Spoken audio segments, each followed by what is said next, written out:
ബൈക്കാരൻ പേടിച്ചു പോയി.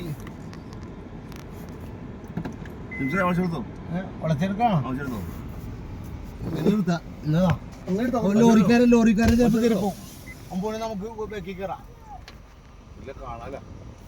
വീഡിയോ എടുത്തോ. വേണ്ട വേണ്ട വേണ്ട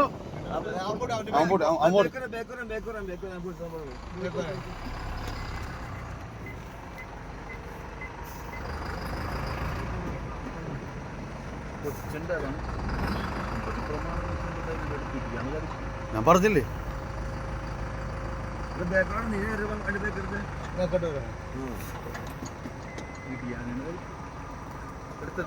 നാളെ വീഡിയോ നടന്നുകൊണ്ടിരിക്കുന്നത് അത് കിട്ടിയില്ല തോന്നുന്നു.